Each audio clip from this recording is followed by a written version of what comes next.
आज मैं आपको 3 एक्टर्स के बारे में बताऊंगी जो अपनी फेम से सीधे सड़क पर भीख मांगते हुए पाए गए। इनमें से एक को तो आईपीएल पे बेट लगाते हुए पकड़ा गया। उनकी एक गलती ने उनकी पूरी जिंदगी और करियर बर्बाद कर दिया। तो चलो इस वीडियो को लाइक करो, चैनल को सब्सक्राइब करो और शुरू करते हैं ये अमेजिंग पेशकश। शाइनी आहूजा को तुमने भूल भुलैया और गैंगस्टर जैसी मूवीज में देखा होगा, जहां वो काफी टैलेंटेड नजर आते थे। उनकी चर्चा भी चल रही थी और वो शायद अपकमिंग स्टार्स में अपनी जगह बना सकते थे। लेकिन फिर एक दिन उनके एक बड़े स्कैंडल ने उनकी जिंदगी को पूरी तरह से बदल दिया। यह बात है 2009 की, जब एक सुबह 18 साल की एक लड़की पुलिस स्टेशन आई और बताया कि वो एक हाउसमेड है और उसके मालिक ने उसका रेप कर लिया।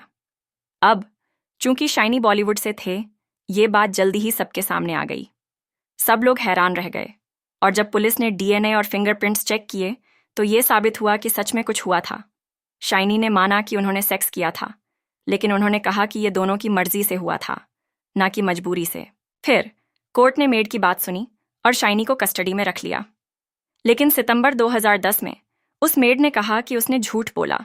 उसने कहा कि एक एनजीओ के दबाव में आकर झूठा स्टेटमेंट दिया और ये भी कि उसे शाइनी से प्यार था। इस स्टेटमेंट के बाद तो शाइनी को बेल मिल जानी चाहिए थी, लेकिन कोर्ट ने कहा कि मेड ने ये सब दबाव में कहा है। और फिर शाइनी को 7 साल के लिए रेप केस में जेल भेज दिया गया।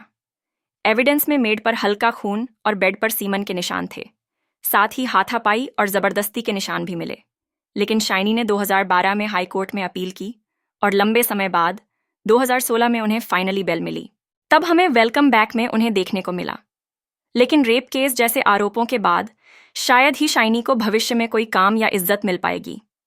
ये मूवी सेक्शन 375, जिसे तुमने जरूर देखा होगा या देखना चाहिए, उसमें शाइनी के दोस्त ने दोनों पक्षों का पहलू रखने की कोशिश की है।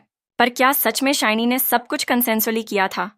क्या मेड सच में उनसे प्यार करती थी या फिर ये सब एक बड़ा झूठ था? किया हो या ना, लेकिन एक बात तो साफ है कि शाइनी ने अपनी बीवी के साथ जरूर चीट किया था।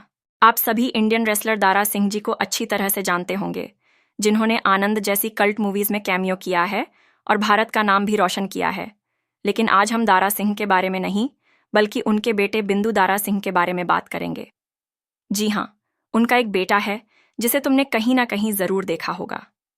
बिंदु दारा सिंह अक्सर साइड रोल्स में नजर आए हैं, जैसे son of Sardar, partner, Housefull और भी कई फिल्मों में। साथ ही वो बिग बॉस 2010 में भी दिखाई दिए थे। उनका करियर ठीक चल रहा था, लेकिन अचानक सब कुछ खत्म हो गया। तो बात है 2013 की, जब आईपीएल का मैच चल रहा था और पुलिस ने मैच फिक्सिंग के मामले में राजस्थान रॉयल्स के प्लेयर्स श्रीशांत, अजीत डेला और अंकित चौहान को पकड़ लिया। और इसी मामले में एक फेमस बॉलीवुड एक्टर यानी बिंदु दारा सिंह को भी अरेस्ट किया गया।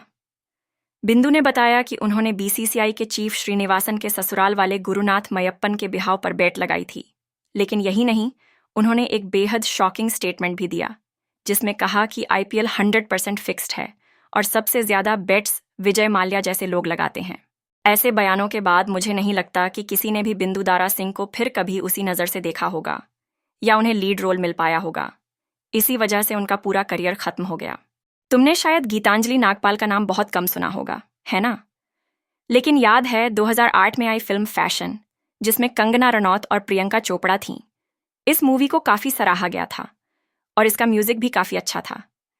फिल्म में कंगना का किरदार सोनाली, जो फैशन इंडस्ट्री में शानदार करियर बना रही थी, अंत में ड्रग ओवरडोज से मर जाती है। यह कहानी एक असली बॉलीवुड सुपर मॉडल के बारे में है, जिसने सुष्मिता सेन के साथ रैंप वॉक किया था। लेकिन उसकी हालत इतनी बुरी हो गई कि एक दिन वह दिल्ली की सड़कों पर भीख मांगते हुए नजर आई। जी हाँ, यह सच है। गीतांजलि की कहानी बॉलीवुड की एक कड़वी सच्चाई है। कई सालों तक उन्होंने अपने करियर को फिर से शुरू करने की कोशिश की, लेकिन उनका नाम उस बुरी छवि से कभी बाहर नहीं आ पाया। गीतांजलि की कहानी उन सभी के लिए एक चेतावनी है जो चमकदार जीवन शैली की चाह रखते हैं। जब एक सफल करियर अंधेरे मोड़ पर पहुंचता है, तो वह सिर्फ एक भूत बनकर रह जाता है। आज गीतांजलि किसी भी इवेंट में नजर नहीं आती और उनकी कहानी एक बड़े सबक के रूप में हमारे सामने आती है कि कैसे एक बार की सफलता की चमक पल भर में धूमिल हो सकती है।